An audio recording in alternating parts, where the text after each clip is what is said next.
Metro में सबसे पहले हम बात करते हैं महाराष्ट्र में पहले फेज के मतदान की। 5 सीटों के लिए करीब 55% वोटों का मताधिकार का इस्तेमाल लोगों ने किया है। यहां पर जिन 5 सीटों पर उम्मीदवारों की किस्मत ईवीएम में कैद हुई है उनमें नितिन गडकरी भी हैं, जो नागपुर से चुनाव लड़ रहे हैं।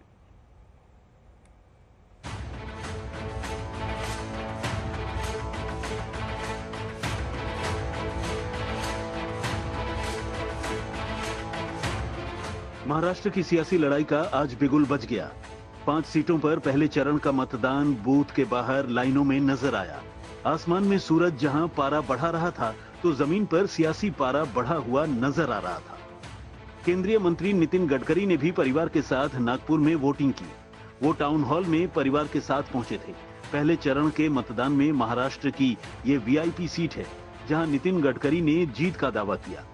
75% वोटिंग होना चाहिए। पिछले बार 54% हुआ था।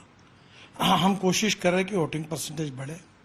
अभी अच्छे वोटिंग परसेंटेज का आसार तो दिख रहे हैं और मुझे विश्वास है और ये टारगेट है हमारा कि हम 5 लाख से ज्यादा वोटों से जीतेंगे। मैं 10 साल यहाँ का सांसद रहा हूँ और मेरे कार्यकाल में राज्य सरकार, भारत सरकार, महानगर पालिका सब मिलकर 1 लाख करोड़ रुपए के काम हुए हैं और जिसके कारण लोगों में कार्य के प्रति बहुत समाधान है और ऐसी चीजें हैं जो देश में कहीं नहीं नागपुर में हुई है। तो निश्चित रूप से जनता का मेरे साथ प्रेम भी है, विश्वास भी है और समर्थन भी है। उधर डिप्टी सीएम देवेंद्र फडणवीस ने भी अपने मताधिकार का प्रयोग किया। वहीं महाराष्ट्र में अपनी जीत का दम भरा। सभी जनता को अपील करता हूं कि सभी लोग वोटिंग करें, लोकतंत्र को मजबूत करें, लोकतंत्र के इस महोत्सव में अपनी हिस्सेदारी दर्ज करें। लोगों में नरेंद्र मोदी के सरकार का एक गुस्सा लोगों के दिलो दिमाग में देखने मिलता है और जैसे कि देवेंद्र फडणवीस ने कहा कि हमारे पास नरेंद्र मोदी का इंजन है, वो नरेंद्र मोदी का इंजन फेल हो चुका है। राहुल गांधी जी की लीडरशिप में जनता अब सरकार लाना चाहती है। राहुल गांधी जी का इंजन ही तेज इस देश को आगे बढ़ा सकता है। नागपुर लोकसभा सीट पर मतदान उम्मीद से काफी कम हुआ है। इस कम हुए मतदान की वजह नागपुर की भीषण गर्मी है। मतदान के दिन नागपुर में तापमान 41.4 डिग्री था। इस भीषण तापमान का असर भी मतदान पर देखने को मिला। नागपुर में सुबह 7 बजे से शाम 5 बजे तक 47.91% मतदान हुआ।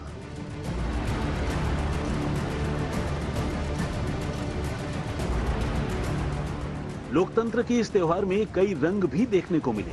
विश्व की सबसे छोटे कद की महिला ज्योति आमगे ने नागपुर में मतदान किया। ज्योति का नाम Guinness book of world record में भी दर्ज है। 30 साल की ज्योति ने दूसरी बार लोकसभा चुनाव में वोट डाला है। इससे पहले 2019 लोकसभा चुनाव में भी उन्होंने मतदान किया था। होता है कि सबके पास, किसी के भी पास टाइम नहीं होता है, मेरे भी पास टाइम नहीं था, लेकिन हमने टाइम निकाल के 5 मिनट के लिए वोट करने के लिए जाना चाहिए और मैं सबसे यही कहना चाहती हूँ कि वोट करें। ये अच्छा, हमारे एक वोट करने से हमें एक अच्छा नेता मिलता है। विदर्भ की महत्वपूर्ण सीट चंद्रपुर में सबसे दिलचस्प मुकाबला रहा। चंद्रपुर में लोकसभा के लिए मंत्री सुधीर मुंगंटीवार और पूर्व सांसद बालू धानोरकर की पत्नी प्रतिभा धानोरकर मैदान में है। एक तरफ नरेंद्र मोदी का विकास मॉडल, दूसरी तरफ बालू धानोरकर के जाने से प्रतिभा धानोरकर के प्रति सहानुभूति। ये चुनाव 2 मुद्दों पर लड़ा गया। सोचा कि छत्रपति शिवाजी महाराज का यही मेरे लिए आदेश होगा कि अब माननीय मोदी जी बड़े शिव भक्त है, उन्होंने आग्रह करके संसद में बुलाया है, अब ये आवाज मैं संसद तक पहुंचाऊंगा। संसद के माध्यम से इस देश के हर राज्य तक, राज्य के हर जिले तक, जिले के हर तालुके तक, तहसील के हर गांव तक, गांव के हर घर तक, घर के हर व्यक्ति तक छत्रपति शिवाजी महाराज की वीरता का आवाज, यही देश के प्रगति में हमें कारगर दिशा दे सकता है। इसलिए फिर मैंने लोकसभा की लड़ाई लड़ी। चंद्रपुर के मतदान केंद्र में हंगामे की तस्वीर भी सामने आई, जहां कांग्रेस प्रत्याशी प्रतिभा धानोरकर के नाम पर कैंसिल्ड की मुहर लगी थी। ये पता चलते ही कांग्रेस कार्यकर्ताओं ने हंगामा शुरू कर दिया।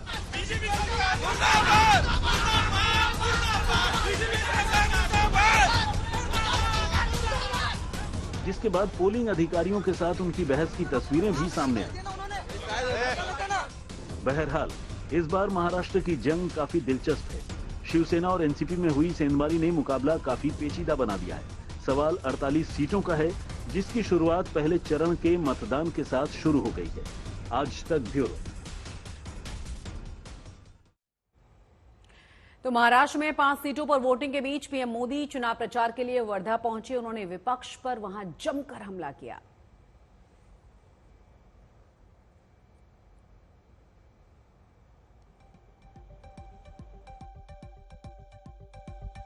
आज बीजेपी के विकास के सामने इंडी अलायंस मुद्दों की कंगाली से जूझ रहा है और इसलिए ये लोग अब केवल गाली गलौज और अपमान की राजनीति पर उतर आए हैं। इंडी अलायंस की तमिलनाडु की जो पार्टी सनातन के विनाश की घोषणा करती है, उन नेताओं से ये लोग छत्रपति शिवाजी महाराज की धरती पर हमारे महाराष्ट्र में लाकर रैली करवाते हैं। सूर्य तिलक प्रभु रामलला को हो रहा था, उस समय ये इंडी अलायंस के साथी ने क्या कहा?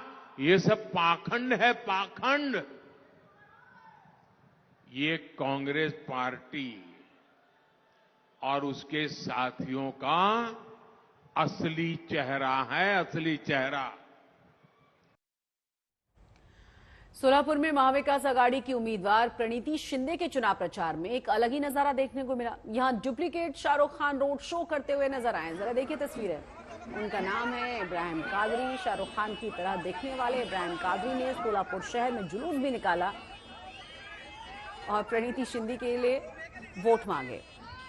आपको बता दें कि प्रणीति शिंदे पूर्व गृह मंत्री सुशील कुमार शिंदे की बेटी हैं और कांग्रेस की टिकट पर वो चुनाव लड़ रही हैं।